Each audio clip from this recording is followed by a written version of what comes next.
Then we have a copy for people who aren't actually able to attend today.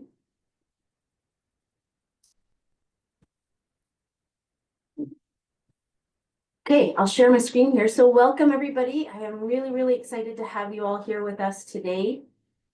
This is obviously a very important subject for people. We have over 200 registrants for the day. And it's definitely an area of nursing that I am not well versed in, for sure. And so I've asked for some help from my friends here to actually present on this topic for us. Can everybody see my slideshow here? Yeah. Yes, can see. Okay. So Yeah. just a really quick introduction here to everybody.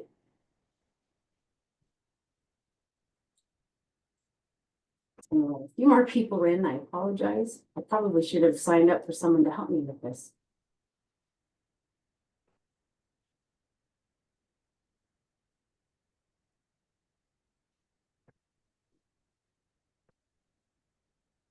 Okay, oh, and I've lost my actual note slides.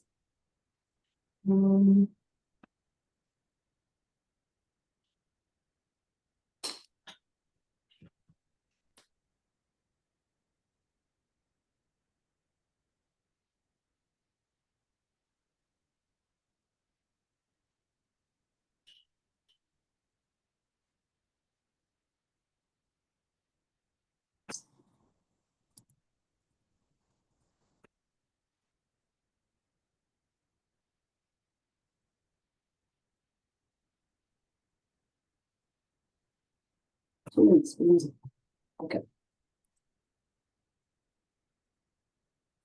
Okay, so in the spirit of truth and reconciliation, the Alberta Association of Nurses acknowledge that we're able to live, work, and play across what is known as the province of Alberta because of the generosity of the Indigenous nations.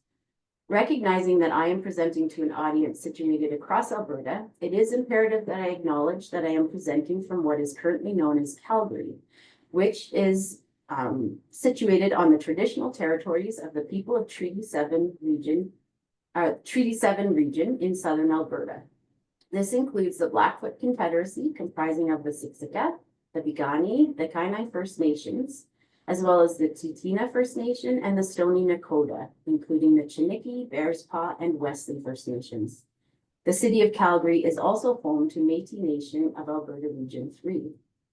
We acknowledge that we are living on the traditional lands of the First Nations, Treaty 6, 7, and 8, the Inuit people, and the historical Northwest Métis regions of those whose footsteps have marked and cared for these lands since time immemorial. We make this acknowledgement as an act of reconciliation and gratitude to those whose territory we reside on or are visiting.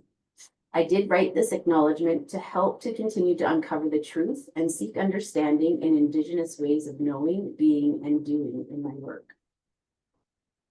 I'd like to introduce our first guest here, Jacqueline Brayshaw from Covenant Health.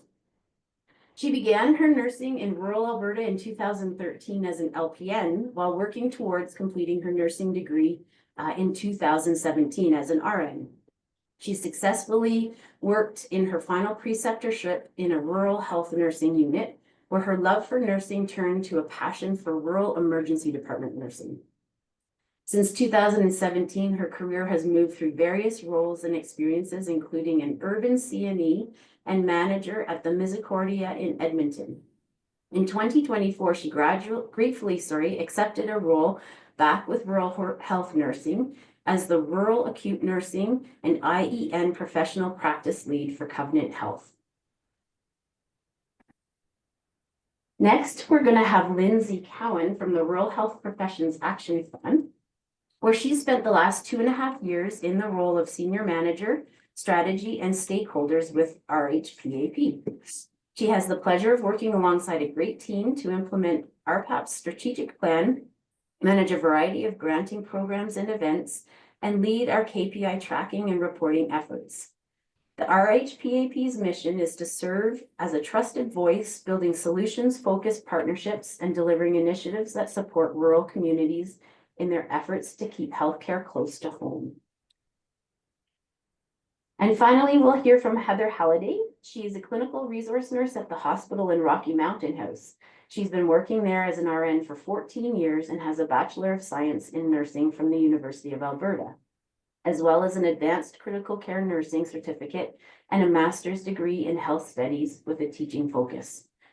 Prior to living and working in Rocky, she was in Northern Alberta for 5 years. Heather grew up in Edmonton and was a city girl through and through until rural nursing and living rocked her world. So please help me in welcoming our guest today. I'm going to stop sharing my screen.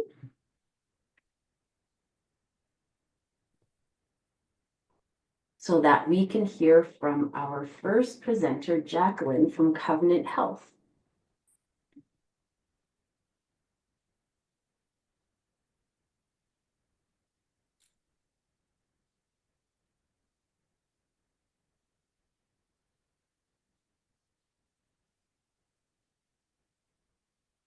Can everyone see that? Uh-oh. Yep. Okay. Yes, we can see it. I've lost my view of everyone else, so we're gonna aim for this. So thank you for the introduction, Holly. As Holly had said, my name is Jacqueline Brashaw. I work for Covenant Health in the role of the acute rural nursing and internationally educated nurse professional practice lead, and have been in this role specifically for the last year, but I have been with Covenant Health in some format throughout my career since I started nursing in 2013.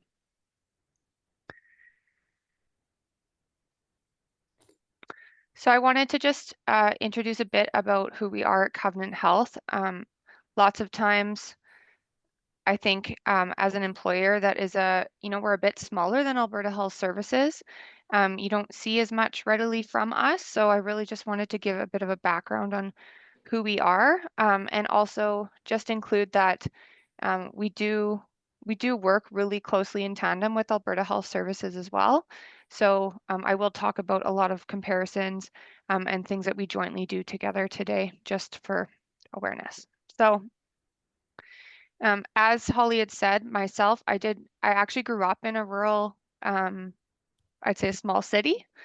And when I finished my final, or when I was applying for my final preceptorship, I wanted nothing more at that time than to leave rural.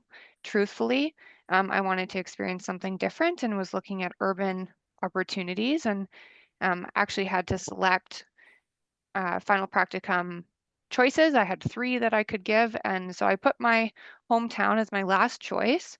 I'm hoping that I would get one of my first 2, which were both based in Edmonton, but I did not get them, and I actually ended up doing my final practicum in my hometown, which was Camrose, Alberta. And now looking back, I am so thankful that I got to do it there. There was so many benefits to it for myself as a student, and as a new nurse. And it also, I think, kind of led me to where I am now with a huge passion for rural nursing. So Covenant Health is one of Canada's largest Catholic healthcare organizations. We have 12 facilities that are 12 communities that have multiple facilities broken up amongst them, and both urban and rural acute care. We also have continuing care sites and mental health sites specifically as well. Values as a Catholic organization, we really are committed to serving people of all faiths, cultures, and circumstances according to our 5 and 6 values. So those main values, so anything really Covenant Health does or puts out, we really want to stress that we, serve patients with compassion, respect, collaboration, social justice, integrity, and stewardship. And being a faith-based organization does not mean that if you work for Covenant Health, you have to be of any specific faith by any means. It just means that really faith is what shapes our values, and that's what shapes our patient care every day. I also wanted to highlight kind of where our acute care sites are specifically for rural, just for awareness. So we have one in Banff called the Mineral Springs Hospital. We have one in Bonnyville, which is the Bonnyville Health Care Center. Camrose, which is St. Mary's Hospital, which is the bottom left photo on this slide, with Banff being in the middle. So you can see the beautiful mountains are in the background. And then also on the right-hand side is Bonnyville. We have Our Lady of Rosary Hospital in Castor, the Killam Healthcare Center, and in Vegreville, St. Joseph's General Hospital. So those 6 are our main rural acute care sites. And then additionally on top of that, we also have rural continuing care sites. So way down in Lethbridge from where I am, I'm based out of just outside of Edmonton. We have St. Michael's Healthcare Center. In Medicine Hat, St. Joseph's Home. In Mundare, the Mary Immaculate Care Center, and in Trochu, St. Mary's Healthcare Center as well.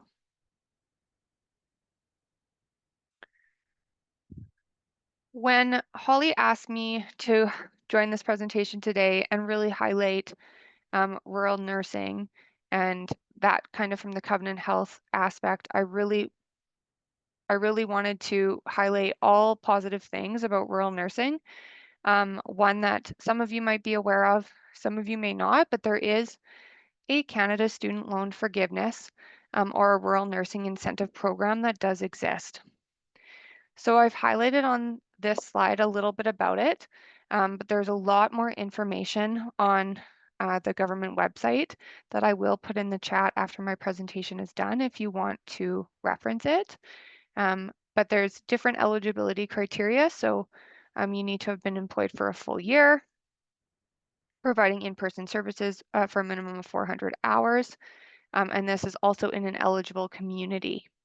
So looking at an eligible community of a population within that community of no more than 30,000 or a specific rural area. And on the website, they actually have a postal code lookup. So you could look at an area that you might be interested in to see if that applies. And what this does is if you have a Canada student loan that is in good standing, they can help support you with that repayment. So over 5 years, you can actually receive up to a total of $30,000. There's a lot more details to that, but I do know many colleagues from rural who actually have successfully utilized this. So they've had a lot of their education reimbursed and they've remained working in a rural site.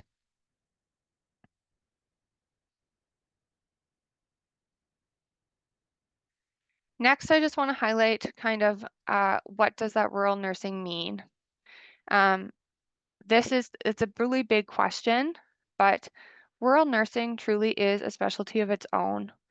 And I say that a lot within my role. I think it needs to be looked at as a specialty because it is so different than some other areas that you might see as a nurse. And at Covenant Health, we are fortunate to have some great rural sites within our organization. So as previously mentioned, I started my career there, and I truly can speak to the experience being invaluable. Often in rural, you are faced with a different landscape of staffing and daily resources that are available to you. So this can challenge you as a nurse to critically think differently. You grow your autonomy differently and also grow to be an excellent patient advocate. Often you can learn and grow as a nurse within a supported learning environment to obtain skills that you may not be able to complete as quickly at a larger center. On this slide, I also have Camrose versus Castor as an example. So I just wanted to provide an example of what 2 rural sites might look like differently or how they differ. Camrose, for example, the last population count that I could find is roughly around 20,000 people. So what one would call probably a small city or a city as it has grown quite a bit. So their site has many services, including an emergency department, multiple acute care units with labor and delivery, surgical services, a functioning operating room, multiple physicians. They do have some respiratory therapy services, but it is limited.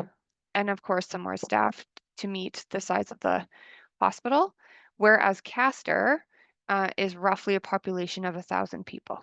So this differs hugely. In Castor, there's generally one RN on the acute care side for the building, supported by other licensed practical nurses. Sometimes there's more than one RN, but that is kind of their baseline of what they look at. And so their site capacity obviously is much smaller. They would have more limited resources, and those staffing numbers can look very different, as well as what is available to you kind of within the community or what your patient population can look like. Two very different sites, but both classified under rural nursing. There's huge benefits for scope advancement, like I said, and I really relate this back to emergency nursing. Working in a rural site, you generally, within the emergency department, you grow your skills really fast. And you get to work in a variety of different roles within that emergency department or take on different patient assignments. Whereas in an urban center, typically that kind of graduation through different assignments or areas of the department takes some time, and that can take years. So it's just a different way of thinking, but I do truly believe that rural nurses sometimes can become stronger a bit quicker because they are faced with having to critically think on their own. You don't have as much at your fingertips, and you grow your autonomy way, way faster.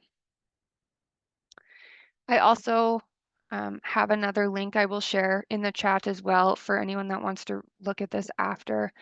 But one of our rural nurses from Camrose was highlighted, and she did a story for Covenant Health.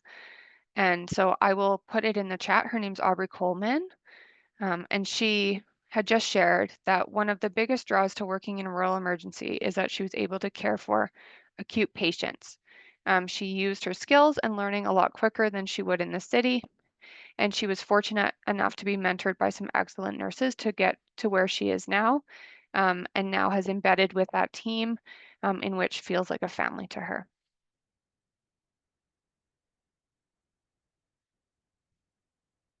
And then next, I have kind of broken down rural nursing into a few main topics. So variety is a huge one. Working as a rural nurse or a nurse at a rural facility often provides a lot of diversity and variety of patient care you get to provide. There's lots of different opportunities that can be available or specialized services all within one building. So obstetrics, emergency medicine, operating room nursing, and oncology. There's also the ability in some rural sites that you can just stick with an area such as general medicine, geriatrics or continuing care, or surgery.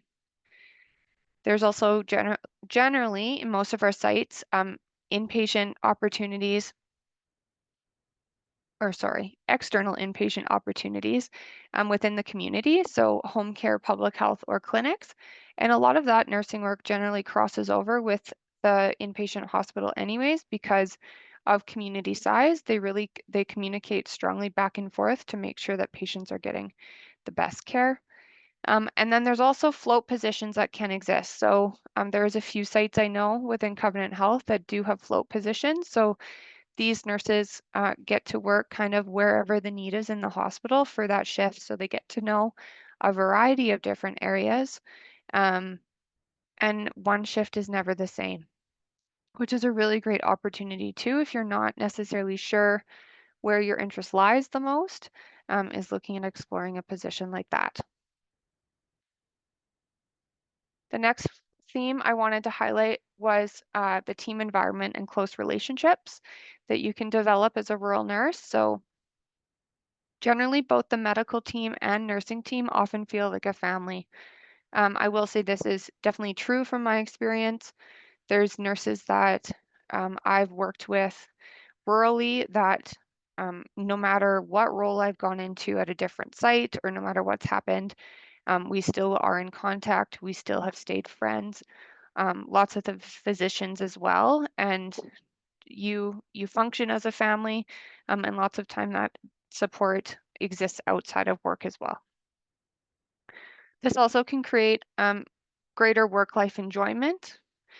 You know, if you enjoy spending time at your career, generally it gives you better joy and you want to be there, which helps in turn with that job satisfaction.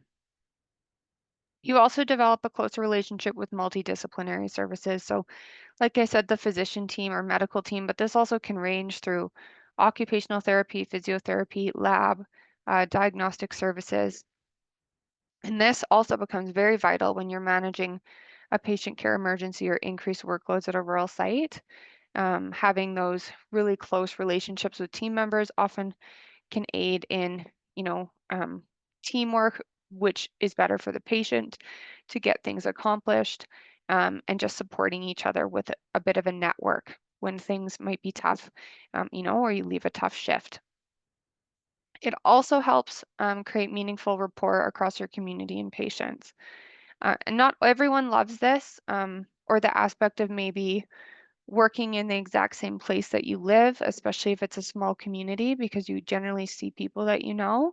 But it also can be a huge benefit, and you get to know your patients really well because you generally often see them a lot more frequently than you would say see the same patient in an Edmonton center, where the volume is way more.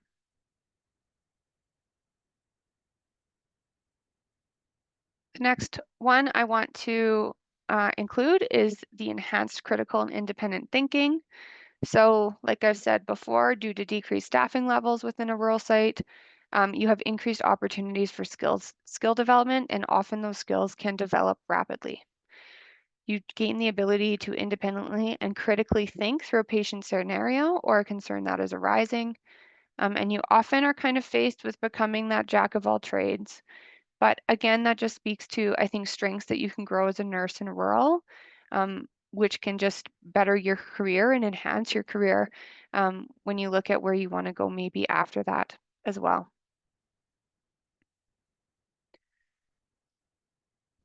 The next is opportunities to live elsewhere. So not everyone might see this as a positive, but it is to some people that you can live in a smaller, closer knit community if you are working at a rural site. You also can live outside of the urban city limits on an acreage or a smaller city or town. Generally comes with that is a shorter commute to work, which also can be very appealing. I can say the difference between working when I worked in Camrose and having a 5-minute or less drive to work, or, you know, I probably could have walked during really good weather seasons versus the previous 2 years before this role when I worked at the Misericordia in Edmonton. And my commute generally was about 30 minutes each day with traffic considered and then weather considered in the winter. Sometimes that drive would almost increase to an hour on my way home. And then there's also parking ease. So this is a really small piece of the puzzle, but the ability to have parking at a rural site is so much different than an urban site. Generally, the cost to you as a staff member is much less, and the ability to park obviously much closer to the building and have easier access is much easier in a rural site than it is in an urban site. And for some people, that can create a large amount of comfort.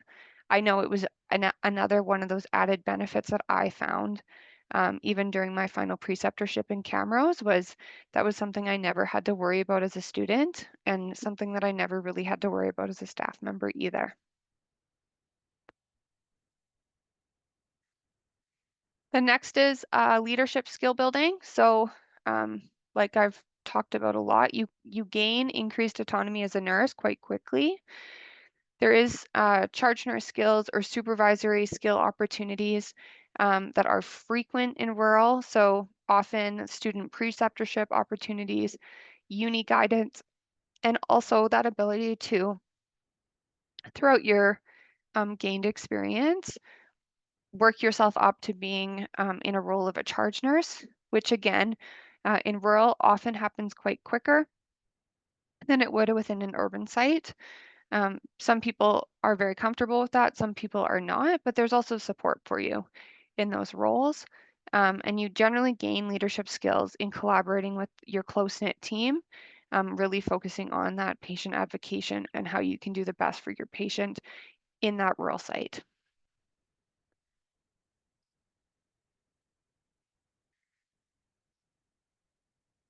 Next, I just wanted to highlight some educational opportunities. So my first bullet on the slide is specific to if you are an internal employee with Covenant Health.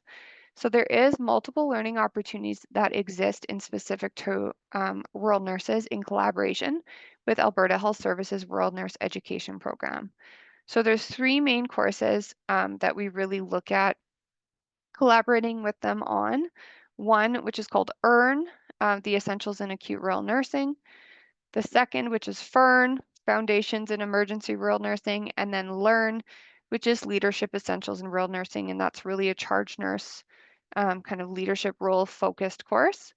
They also have added other courses for obstetrical nursing and lots of just generic learning opportunities for nurses that are designated in rural, which has been a huge added benefit for some of our rural sites and some of their new hires that we've seen over the last year. It just has been so beneficial, and I can't wait to kind of see how AHS is able to take this program and continue with it as we continue to collaborate with them. The second piece, and this is just some advice that I wanted to provide when you're looking to be a successful applicant or be successful in an application for a job requisition, even to gain an interview. As an external applicant, that can be really tough. But there is some things that are looked for, and that's often if you look at a job posting, there is, preferred qualifications that are listed at the bottom, generally under the required qualifications. Sometimes those have added courses that they're looking for someone to have. If you can gain those things and have those on your resume and include them in your application, that can give you a huge boost to being, screened into those candidates that would be the most successful in that requisition. I just provided an example here from emergency nursing, which I know really well, but some of those courses would be CTAS, ACLS, PALS, or TNCC. As a manager on our requisition, when you're looking at who's applied, those items generally are screened through to say, hey, this person actually has these courses. They are external. However, they have all of the preferred qualifications, and that can boost your abilities to get an interview and therefore boost your chances of getting employed. And then I just wanted to share 2 kind of nursing highlights from rural. So one of them is a story about one of our nurses that recently joined our team in Camrose, I would say within the last couple years. She actually is an internationally educated nurse who was recruited at a job fair in Toronto. So her name is Cecile.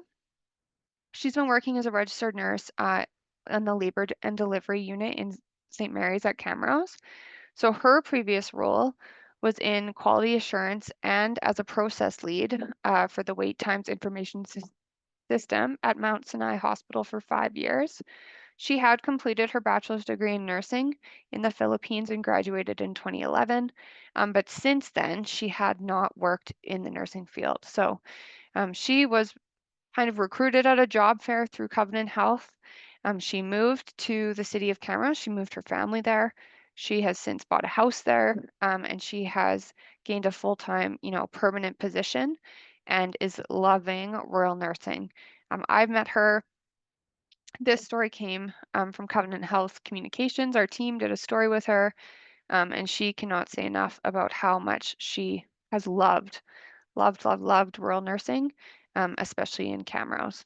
So I also have the link to her story that anyone can look at, which I will put in the chat after. And then I'm also just going to stop sharing for a second so I can show you my final video of the presentation. I just have to switch my screens quickly.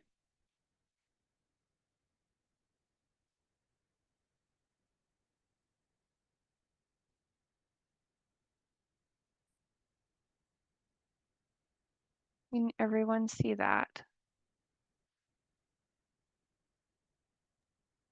Yeah, we can see that just fine. Thanks, Jacqueline. Okay. Please, Holly, let me know if for some reason you can't hear the sound. I think it should work. This is a video that was put together from our site at Bonnieville in honor of Nurses Week. I believe this was last year. And it really is just a kind of a tribute to rural nursing from their team. So I wanted to share it with all of you.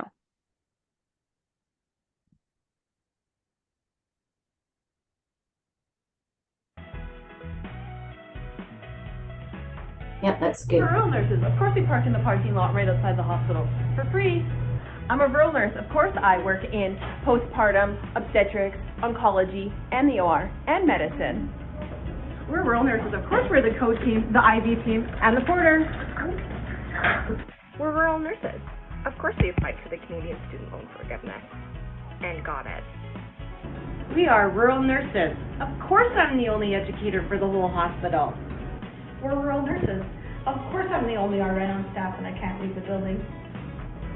We're rural nurses. Of course you'll recognize me, and of course I'll remember your visit better than you will. I'm a rural nurse. Of course I'm pharmacy past 4 o'clock on the weekdays and on the weekend. We're rural nurses. Of course we give chemo and deliver babies in the same day.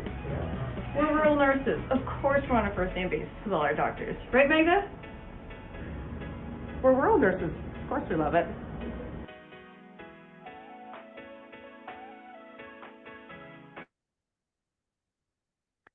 And that kind of concludes my presentation. My only last slide was just to ask if anyone had any questions, and I'd be happy to answer anything while I work to put these links in the chat. Sure. How about we'll maybe do the questions at the end. Sure. Sure. We'll move on to the second part of the presentation, and then we can have I think we did have one question, but it's been solved already. So we'll look at the questions at the end and then get people to come off mic. Thanks, Jacqueline. That was a great video. I enjoyed that. Thank you. Okay, so next I think we can move to Lindsay. And Lindsay, if you want to take over the screen, feel free. There you go. We can see that just fine. Okay, perfect. Yeah, so as Holly mentioned at the start, my name's Lindsay. I've been with RPAP about 2.5 years. I'm our manager of strategy and stakeholders, and I just basically want to go over a little bit about our background, who we are, and then specifically what we do and how we can support you as you practice and, pursue your career in rural nursing in Alberta. So that's kind of where we'll get started. Let's go to the next slide. So RPAP has actually been around for over 3 decades. Initially, RPAP was known as the Rural Physicians Action Plan, and that mandate was expanded to be the Rural Health Professions Action Plan, which is great news. It means we get to support rural care providers of all health disciplines, including nurses. So gives us the opportunities to support kind of full scope of practice and of patient care in the province, which is great. Our mission is outlined here, but I'll focus on the latter half of it, which is really to just help support rural communities in their efforts to keep healthcare close to home. So that's what we're all about, is how can we support rural Albertans, as well as those providing care in those rural communities to make their careers as fulfilling as possible. We do that in a variety of different ways. So the big one I'm going to focus on today is how we offer continuing professional development support. And some recognition as well to make sure rural care providers feel appreciated throughout their careers. So these are RPAP's main areas of focus at the current time. So we do have 5 of them. High school to healthcare, I'll just touch on briefly for context. So we try and spark interest of high school students to pursue healthcare related careers, and specifically in rural communities. Second focus is post-secondary to practice. So once someone is in a healthcare related program at a post-secondary institution in the province, how can we support them throughout that journey and getting them to a point of practicing in rural Alberta? Then the third one you'll see that's going to be our main focus is investing in health professionals. So once you are a nurse in rural Alberta, how can RPAP support you throughout your career? And the last 2 kind of tie to our marketing communications departments. with creating community capacity and demonstrating impact. So the main one, the more exciting one, if many people on this call are nursing and are practicing in the rural parts of the province, is our investment in health professionals. And I'm really lucky. I work with a team of 5 individuals, just specifically in my department. And a lot of what we do is run granting programs for RPAP. So a lot of those are linked to continuing professional development. And that kind of has 2 sides to it. There's individual, so you as just a singular nurse can pursue a course. Many of the courses Jacqueline mentioned in her presentation, we have provided funding for rural nurses to participate in, which is great. And then we also have team-based training. So you and your entire team, whether it be one unit or a smaller site, can pursue training, and often that training takes place in your rural facility so that you can be in, the actual unit you would practice in or the emergency department you're practicing in, and we bring the training out to you. Outside of that, we also do fund some research, so we'll get into that a little bit. And we do have a bursary for internationally educated nurses, so I'll cover a little bit about that later on. And expanding from that, if you've received that bursary and move into practice in rural Alberta, we're trying to build a bit of a community and have developed a mentorship network to continue to provide support kind of throughout that journey. And lastly is our Rhapsody Awards, and that's really an opportunity to celebrate rural health professionals and care teams across the province. So I'll start with individual-based training. This course is specifically, I guess, owned and run by RPAP. So this is our course we provide. It is online. It's called General Emergency Medicine Skills, which we often refer to as GEMS. So if you're a rural nurse, or you'll see on the list here, a nurse practitioner, a physician, physician's assistant, or really almost anyone who's providing care in a rural emergency department, you can access this course. It is completely free of charge. You just reach out to RPAP and we can set you up with a login. And it's 8 online modules. So what's really nice about that is we give you a full year to complete the course. Whether you want to sit down on one Saturday and get it done start to back, you can. Or if you want to do one module at a time when you're on breaks or in your evenings, you can do that too. So it covers a variety of topics. A few of those examples would be obstetrics, C-spine x-rays, shock, preparation for transport, airway management, and the list goes on. So if you are interested in that, you'll see at the bottom, and I can put this in the chat.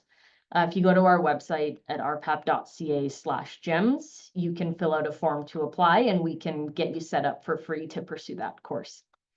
And I will mention, if there are physicians in your rural site who want to complete GEMS, it is eligible for main pro credits, which is great for them as well. Next up, we do quite often provide bursaries for rural care providers and rural nurses, and that's to pursue professional development, often by way of conferences or those kind of networking and public learning opportunities. So I put a few recent examples here, and one is actually live right now, which is great.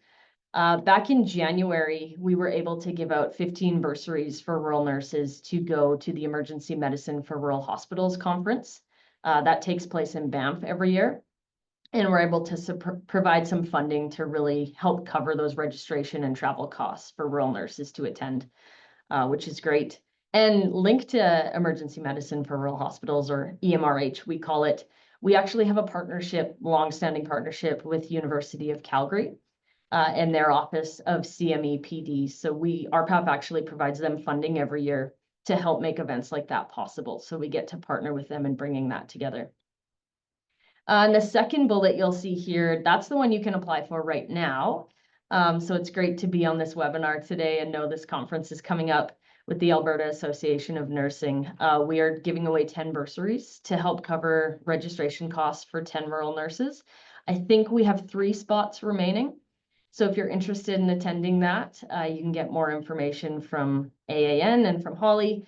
And on our website, you can apply right now if you are interested in a bursary to be able to attend that event. Our REAL program, this is also an individual-based continuing professional development support. It stands for Rural Education and Advanced Learning. So if you're a rural nurse, you'll see the specific eligibility here, but many rural nurses are eligible. And it's really great because it's basically a choose your own adventure. So as Jacqueline mentioned, often specific sites have a certain need that another site may not. Everywhere in rural is different. So if your zone manager or site lead has a course they'd like you to pursue, or something they go, yeah, that skill enhancement would really benefit patients in our community, you can apply for real. Tell us what course you want to do and when it's happening, and we can help cover funding to make that possible so that you're not paying out of pocket. So it's a great program. It does run in cycles. So 3 times per year you can apply to have funding cover those training opportunities. And our next cycle will run from May 7th to June 18th. So if you're a rural nurse on this call, feel free to write those dates down, and that's your next window to apply. And we've funded, all kinds of courses for rural nurses. So we've done dementia care, obesity management, nurse practitioner training, RN prescribing, LPN to RN bridging, all kinds of education. So that opportunity is available, and you can find the REAL program on our website as well. And this is kind of where we pivot to team-based training. So if you have a group of nurses or a group on a unit, a group at a rural site, and you want to do a course together, you would apply for that through our Rural Education Fund.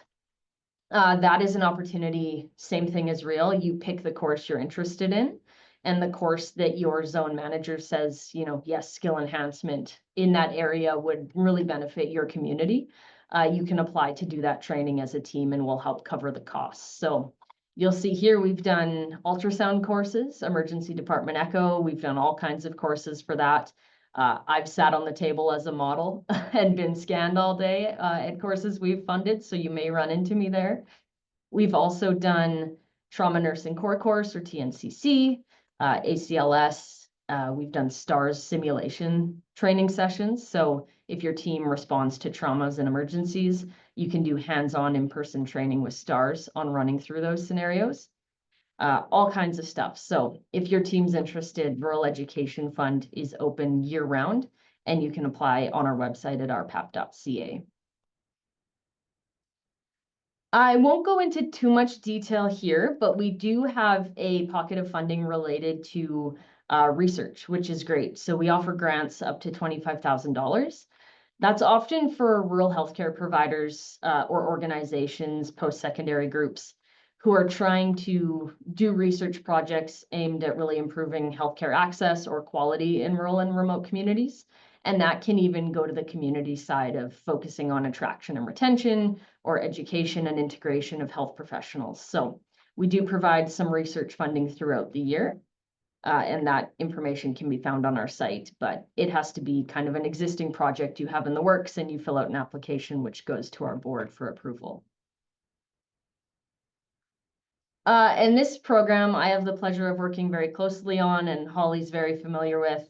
Abigail from our team is also on the call right now, and she manages the day-to-day of this program. It's called the Bursary for Internationally Educated Nurses. So just like RPAP, it is funded by Government of Alberta. And really what we do is, if there are IENs who are here in Alberta living in the province and they would like to pursue bridging training, they can apply to us for the bursary. So there are 3 approved bridging programs right now. Those are at Norquest College, Mount Royal University, and MacEwan University. So if you are enrolled in one of those bridging programs, you can apply to RPAP for this bursary, which can be up to $30,000.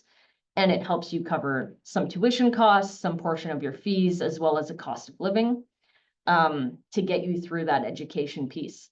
And there is a return in service commitment alongside that. So for every IEN who receives this bursary, they are signing on to spend a period of time working in a rural Alberta community. So on our website, you'll see a list of eligible communities, and we've had, several people, even in very recent months, confirm their rural employment, which has been very exciting to see. And we're working on a story right now as well with one recipient who's moved out to rural and is really enjoying the lifestyle. So that's great. We do run a mentorship network as well for our BN recipients. We run webinars, provide resources, kind of create a community amongst recipients and those who've gone out to rural Alberta.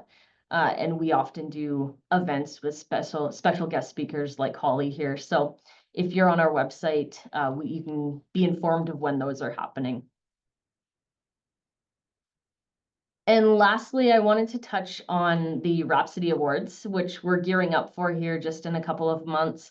So every year we give away a couple of Rhapsody Awards, and it's really an opportunity to recognize rural healthcare providers and care teams who are doing exceptional work and their communities want to celebrate them. So we do 2 awards every year. One is a physician award and the other is Healthcare Heroes, which can either be an individual or a team. So this is a picture from last year. Our recipient in 2024 was the team from Crow's Nest Medical Clinic. So we had an event out in Crow's Nest Pass to celebrate them, and that's our board chair on the left, Gavin Parker, who's a doctor in Pincher Creek, who was there to help celebrate with them as well. Lastly, just our contact info, which I will put in the chat. So if you have any questions around what RPAP does or specific supports that may apply to you, that email has you covered. It'll get to the right person if you email our general inbox, which is info@rpap.ca. Our website is there and our general phone number as well. So that's my blanket overview of what we do. And then we do have Heather, who's agreed to join us today and share her kind of personal experience in rural nursing. So I do have a video as well queued up. RPAP actually did this video with Heather a couple of years ago. So I wanted to play it as an introduction. I'm hoping the volume and everything works, but same as Jacqueline said, let me know if there's any issues here.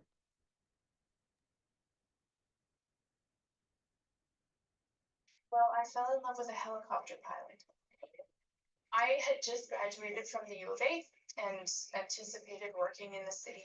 Fell in love with this man who worked in the bush.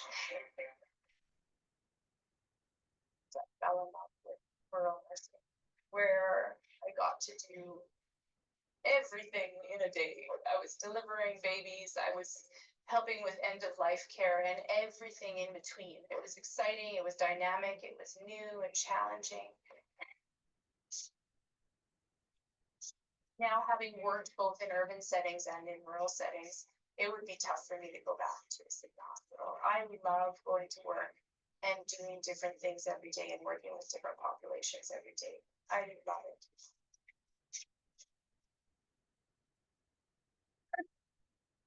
So I will stop sharing there. And Heather is on the call, so I will pass it over to her to share a little bit about her journey and her career in rural nursing. Perfect. Thanks, Lindsay.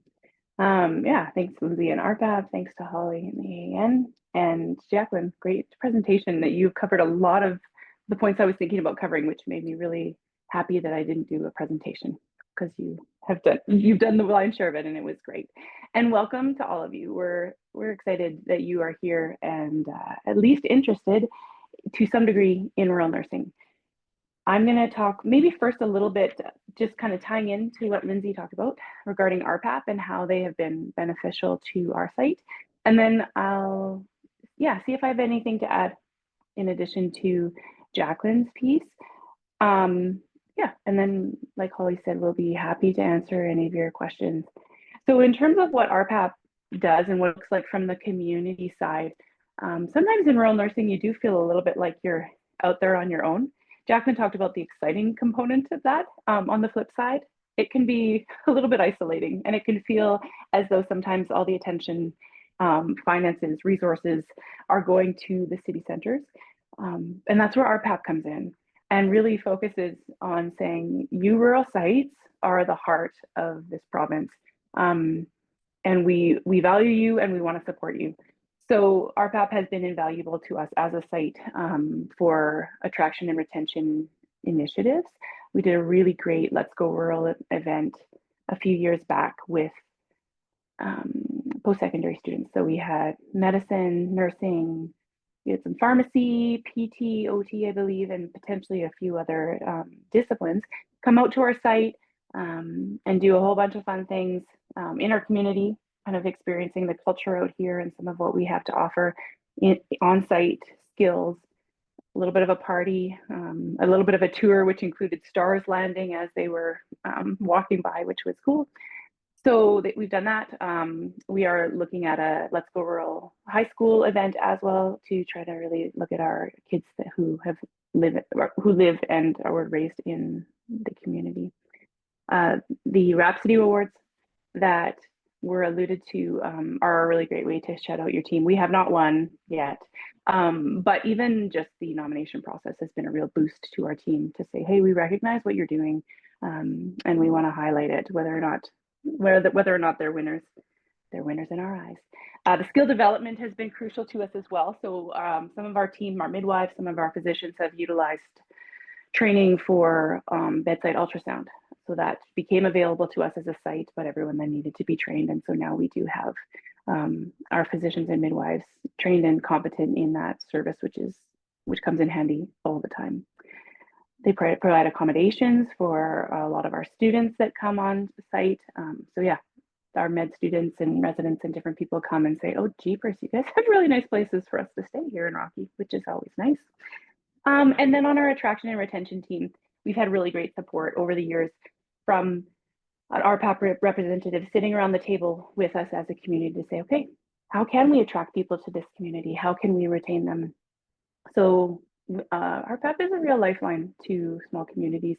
And I found too that they're really great to be able just to ask questions to. So approachable, really able to connect you to the right person if they aren't the right person. So as a new nurse, maybe an IEN, that kind of thing, they're a really great go-to for so many things if you are considering rural. So I think that's kind of my piece about RPAP. In regards to rural nursing, I'll just talk for a little bit and try not to overlap too much with what Jacqueline said. But yeah, I just want to be really honest with you guys. And if you have questions, please do ask them, because rural nursing is really great and really hard and really beautiful and really heartbreaking, like nursing is. I wouldn't trade it for the world, but there are ups and downs. And so it's great, but I don't want to sugarcoat it. I really want to answer your questions honestly, because there is a place for everyone in rural, but we definitely have had people who have come who didn't know what to expect or thought this wasn't what I had thought I had signed up for. So so my bullets kind of were very close to Jacqueline, so I'm just going to transfer her bullets since you've already kind of talked through these things. In terms of the variety, I agree wholeheartedly. If you are the kind of person who likes to do something different every day, rural is such a great place for you. For example, I love labor and delivery. I couldn't do it every day. I love helping families have babies, but it's a lot. And so I really enjoy that I can do that for a day or two, or I'll be floating and doing different things and be called to a labor, but not be doing that in a full-time capacity. I remember I was trying to get to go speak to some students from Red Deer Polytech one day, and in the meantime, I had to go and help with a cardiac event that was happening.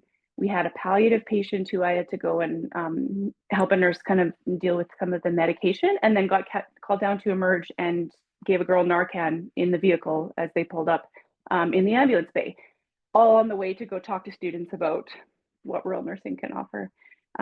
So there is great variety, but I do want to highlight, if you are not the kind of person who wants to do something new every day, if you don't ride high on the just the energy of that, there are options. There's home care and public health, and there's dialysis, and there are lots of places where if you like a little bit more routine, there is a place for you in rural settings. The team aspect is no joke.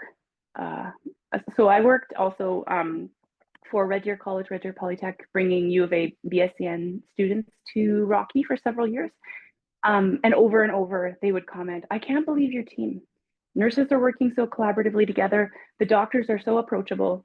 They had never experienced that. I had several nurses come to me and said, the doctor asked for my opinion today, and it was so terrifying, but really empowering. And even though it might have been scary, to be spoken to as a student and to have communicated to you that you matter and your knowledge is important is really empowering. And you will find that in a lot of rural sites because you do just work very differently with the team.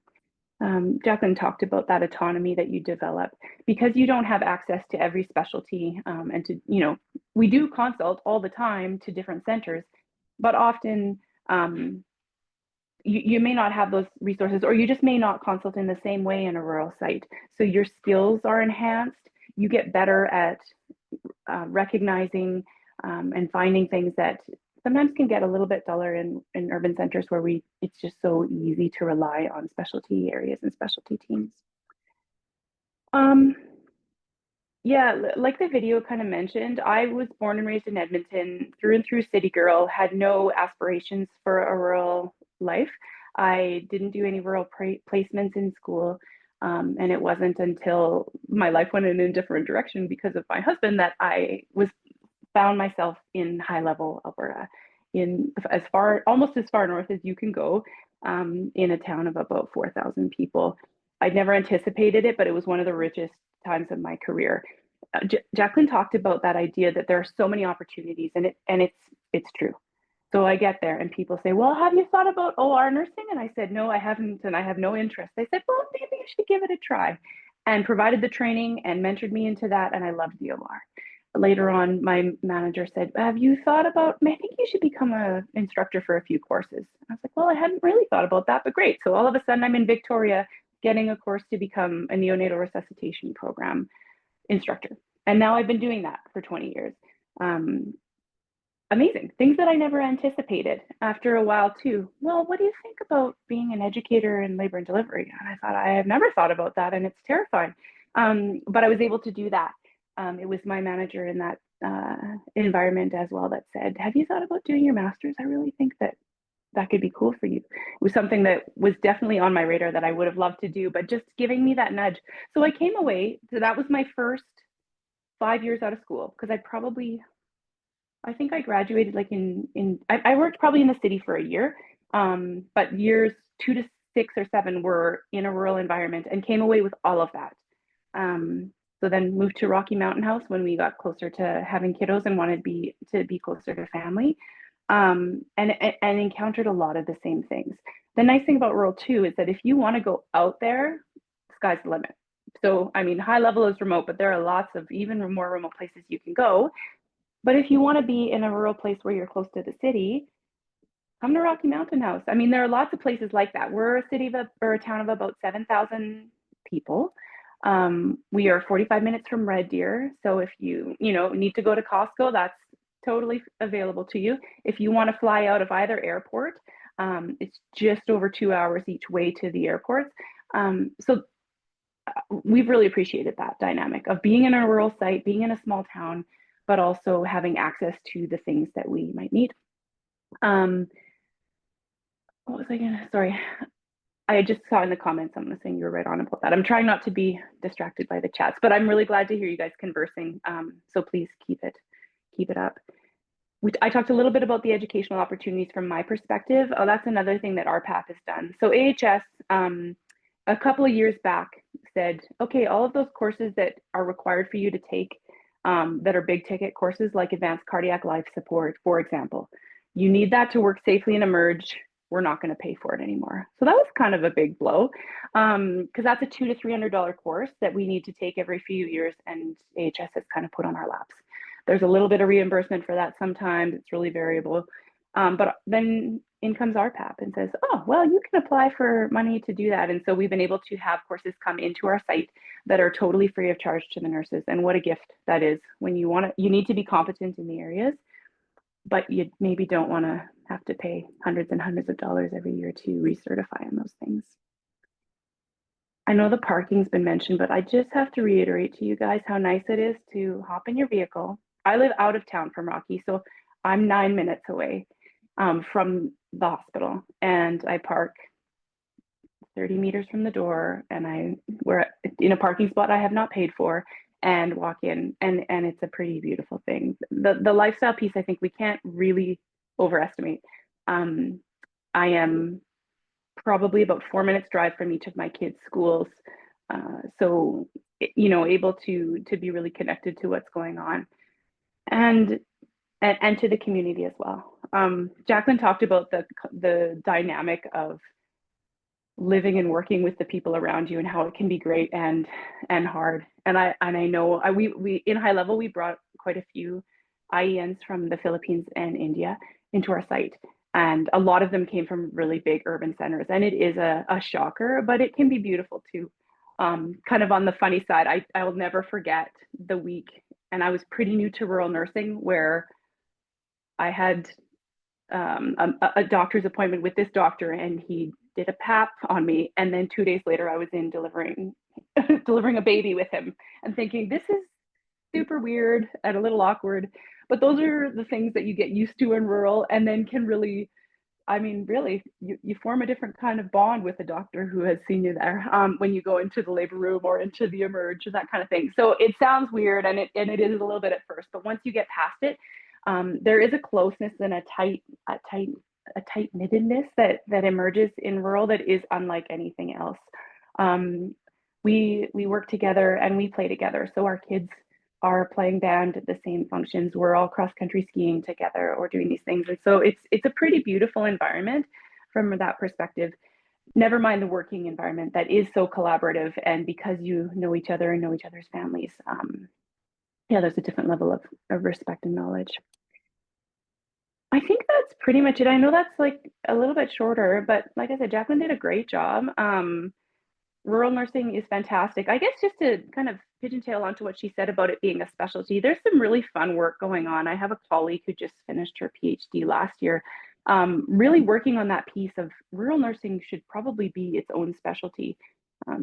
So that piece is ongoing in academia, and I really am excited about what that could mean for us in terms of certifications and that. In the same way that I got a certification in emergency nursing, that maybe someday I'll be able to get a certification in rural nursing and kind of get a gold star for all the things that we do and all the knowledge that is in our heads. But yeah, it's no small thing to undertake stepping foot in a rural site, but it's rewarding and amazing. And if you want to be stretched and you want to grow and you want to learn, rural is definitely a path to get all of those things. So thanks for your time.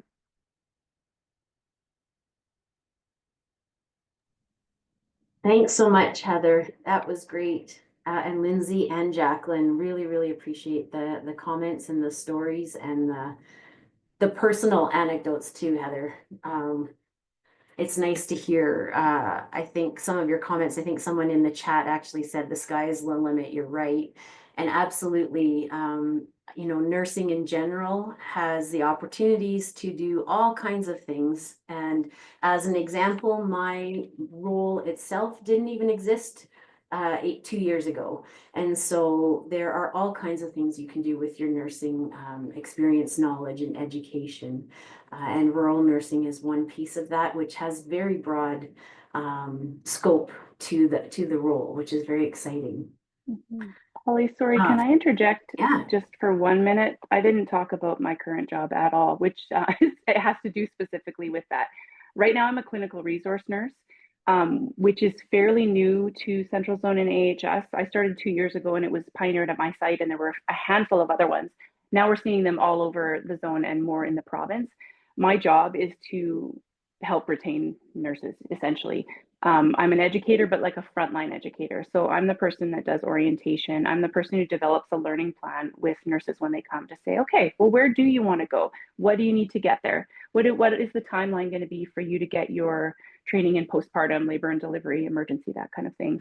And then I'm the person who you go to when you have to put in an NG for the first time and you say, I have done this in school, or I've read it in a textbook and I have no idea. And we go and do it together.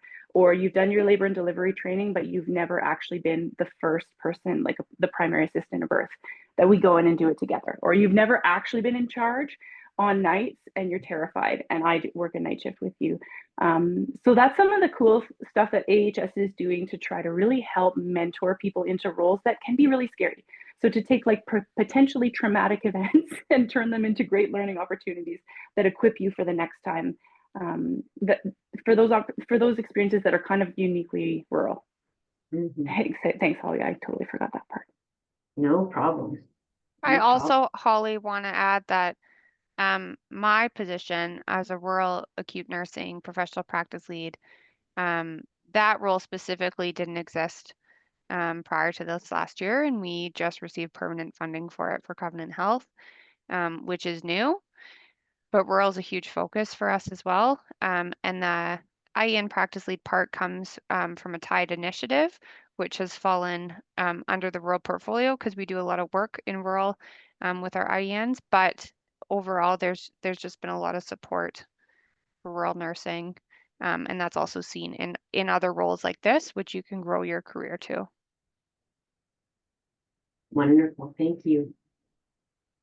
I'm just going to go to the chat box really quick. Most of the questions were kind of answered as they were posed. One of the questions was around, does RPAP have any education program and training for nurses who are not working in rural yet, but are pursuing a rural career? And the question was asked because the programs such as REAL and GEMS were for professionals who are already rural nurses. And Lindsay actually responded to Angelina's question. So I just want to let everyone know what it was said, that most of the programs are geared towards those who are already working in rural Alberta. However, post-secondary support programs such as the bursary for IENs and Let's Go Rural events are intended to provide exposure to rural and supports to pursue training to get into the rural areas. So there are some funding sources there for nurses to take education to become rural nurses. Yeah, I would, Holly, if I can hop in there, I would just say, yeah, we are funded by Government of Alberta, so we obviously have a set budget each year. And given that our mandate is to support rural, that's where most of those dollars go. So there are supports if you're a student who's trying to get to rural. But yeah, just to answer it bluntly, if you're a nurse working in a major city site, then we would not have training dollars to support you. However, more than happy to have a discussion about, the journey and to provide resources and contacts to help you get there if you do want to go rural. That's one thing we can always offer is really a network. Whether it be contacts like Holly here, AHS, Covenant. We also work with, as Heather mentioned, because she's involved in one, but we work with a network of attraction and retention committees across the province. I think there's north of 60 communities that represent hundreds of volunteers in the province who want to help attract, retain, and integrate health professionals to their communities. So many contacts we can put you in touch with to explore those opportunities. Perfect, thank you. Ruth from CARE actually asked, for nurses and IENs pursuing their registration in other provinces interested in relocating to rural nursing in Alberta, are they eligible for resources and financial support? And if so, which ones? I'm not sure, Lindsay, if you want to take that one. Yeah, I don't have the answers outside of RPAP. There may be funding out there that's not linked to us.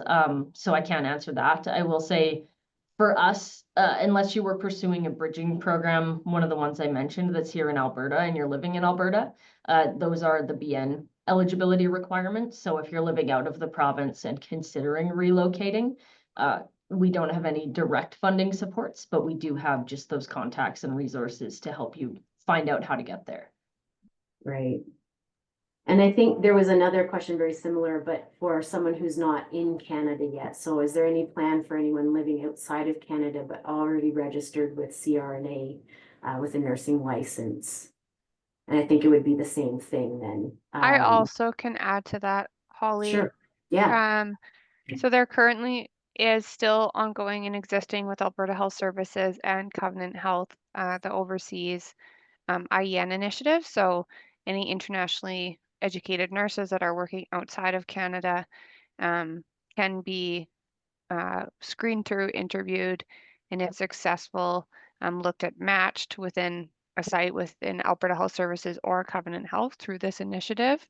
I believe you still can apply online. I will just try to find the link and I'll put it in the chat. The other option is you always can apply as an external candidate, on postings that you see. Candidates that are outside of Canada are, still considered. However, generally internal candidates to an organization do get looked at first.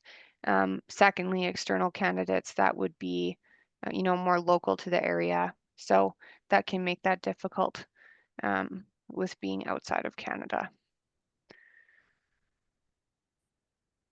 There's a question here that says that someone was an IEN bursary recipient, and they're applying to rural areas but not able to find a job yet. Do you have any advice for them on maybe how to, any advice, I guess, in general on how to find employment in rural areas and if there's anything that they can do? Yeah, I'm happy to give some notes, but I'm sure Jacqueline and or Heather may have comments here from personal experience as well. We do have a map on our BN site that shows every eligible community. So something to consider is, I guess, the plethora of options that are available. With the return and service component, that can be public or private. It can be a variety of part-time work combined or one full-time position in any of those communities. So really would just encourage, I don't know how wide your net is of what you're applying to, but to look at communities maybe in a certain region you're interested in and make sure you're considering it could be in the main healthcare site, it could be home care, it could be a variety of things, and it could be 2 part-times rather than 1 full-time. So happy to chat offline, and we can put our BN specific email address in there as well to help you pursue that, but those would be my key points. Great. And there was a request for contact information if you're willing to put it in there from all of you if you're interested. I thought I saw somebody with a hand up. I didn't want to miss them because the hand has gone down. Have we answered your question, or did you want to take a moment to speak up? There, Manal. Yeah.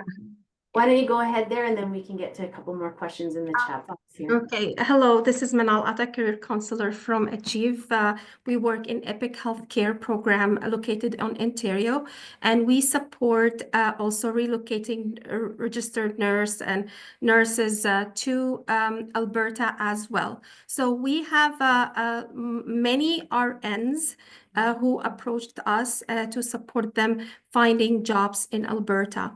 We realized that there is a difficulties finding an opportunities for IENs, freshly got licensed RNs in Alberta.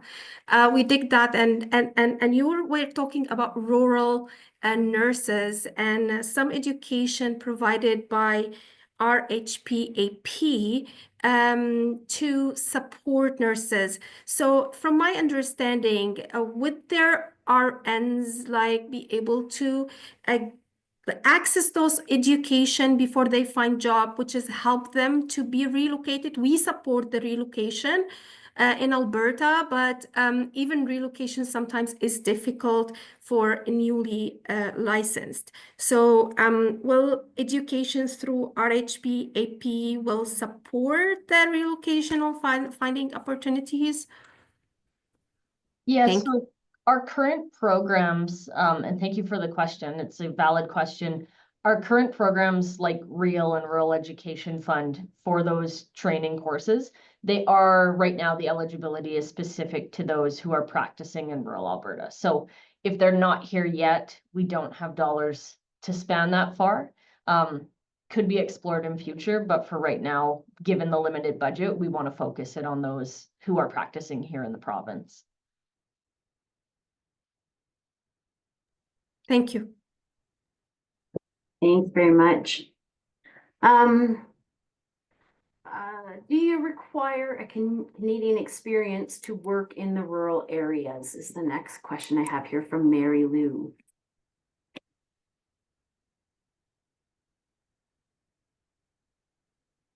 I don't know, Jacqueline, do you want to touch that one? Yeah. Mary Lou, it's not a requirement per se. I don't think Canadian experience is a listed requirement for any job posting that we currently have, or that I know that other employers have. However, it's definitely considered upon looking at individuals for an interview, or individuals from that interview that are going to be successful in a position. And I will say that as nursing as a whole, specifically for registered nurses, the United Nurses of Alberta Union that RNs are supported by, there's specific aspects of the collective bargaining agreement that we, abide by, that often positions are fulfilled with internal applicants because they are considered on it first, which sometimes can make those without current Canadian experience at a disadvantage to applying, because they don't necessarily get seen amongst the plethora of positions that a requisition may have. So with that, I really encourage people to apply on anything and everything that you can. Even if there's a casual posting, if you're able to contact a manager at a rural site and just provide them with your resume and an introduction about yourself. Getting started somewhere, even if that is casual, that makes you an internal employee and therefore an internal applicant. And that can be hugely helpful when you're looking to gain a position, whether that be part-time or full-time. Thank you. Yeah. I do often coach people though, when they're looking at employment opportunities and job postings though, ensure that you are qualified for the position. It's great to apply to a lot of opportunities, but if you're not qualified, you may actually not be using your time effectively. And so there was a question about education. In the meantime, can I keep taking training and education while applying for positions? And this is what I would actually encourage, is that if there are positions that you're interested in that you do need any education or further education or certification in, that you do look for those opportunities to take the education, so that then when you do apply for those positions, you do match the requirements or desired application pieces that they're looking for in the position. So definitely education is never a bad thing to do, and it is an ongoing professional responsibility of all nurses in Alberta. And so I encourage it in any way, shape, or form, actually, for everybody. There's some personal kind of type questions here that I think, Almira, maybe I will respond to you directly with, and maybe we can talk about on our own. You can contact me at my email address, which I will put in the post, rather than touch on some personal information for people's individual situations. I do want to take one quick moment just to acknowledge Kathy Howe, our CEO of the Alberta Association of Nurses, who is here joining us today. I don't know if you want to have a moment of words, Kathy. Do I ever not want to have a moment of words? I just want to say thank you so much. It was really interesting to listen in. I started my nursing career in the large urban centers and then spent about 9 years in rural Alberta for kind of similar reasons Heather did. I followed a man out there, and but what a interesting creative place to nurse. And I think when I think about nurses working full scope, that is definitely where that happens. So it's really great work. The one thing that I think was sort of mentioned by somebody, but was really important is I think to be successful in rural nursing, like, you need to be willing to relocate you and your family to the rural area. And I've seen people try to, commute out and do shifts and then commute back, and those rich experiences that people talk about really get lost when you're not a part of that community. So it can be a great place, but you really do need to make that commitment to it, because I think it is something where people and their family are really invested. And Heather talked about that you're really caring for your neighbors and looking after each other. So anyway, great opportunity, and a great, if that's something that works for you, I think a place that was super fulfilling nursing career and a really great life. So I really appreciate Holly and the guests for taking the time. What a great opportunity to sort of learn more about. So I wish each of you good luck in your journey to rural Alberta, and I know you won't be disappointed. So thanks again. Thanks, Kathy. Appreciate it. I did get a couple of questions about the CRIAC program. So this is the CRIAC program at Bow Valley College, Path to Practice. It is actually a government-funded program itself, and so it's not actually it's fully funded on its own, and so it would not be eligible for funding from the RHPAP program. Lindsay, you can add anything in you might like here, but because CRIAC is funded by a different part of our provincial government, you can't actually get funding supports from two different government sources for that program. Yeah, for BN, which people can see on our website and I think was put in above, it is for the 3 full approved bridging programs right now. So those are Norquest, Norquest, Mount Royal University and MacEwan University. And depending on your experience and where you're originally educated, you may not need the full scope of terms that they could offer. So we have BN recipients who require 4 terms of a bridging program and some who maybe only need 2 or 3, depending what program and on their previous education. So that's something to explore with the post-secondary when you're applying and getting enrolled. And it's once you're enrolled that you're then applying to RPAP for that bursary funding. Good. Sorry, I'm just responding to some questions here. There was one here. Is there support available for bursary recipients who have completed the bridging program for RNs to transition into rural nursing? So I'm guessing you've taken the program already, Cherry, and now are looking for support to move into rural nursing.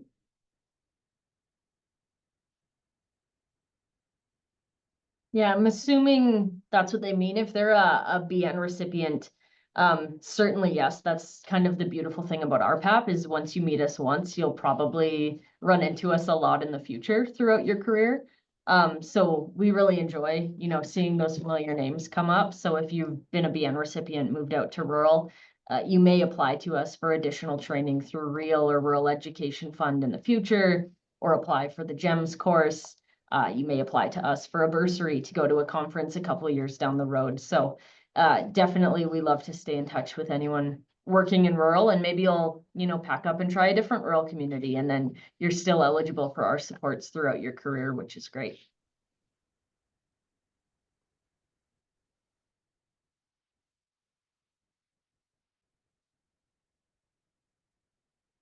Checking to see if there are any other hands up or other questions.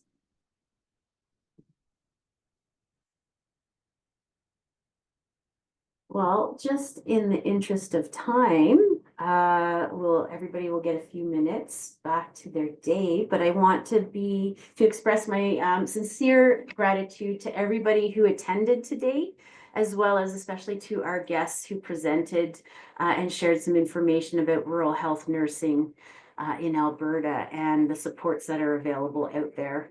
I think even for myself, I've learned a few things that I can include in some of the information when people ask questions now. And I really appreciate you taking the time out of your days to join us, and as well to take time out of your day to present to all of us. I thank everybody for joining, and I will post the recorded version of this session for everybody later in the day through the Zoom links and emails that you guys have already submitted. So thank you very much to everybody. Great. Thanks, everyone.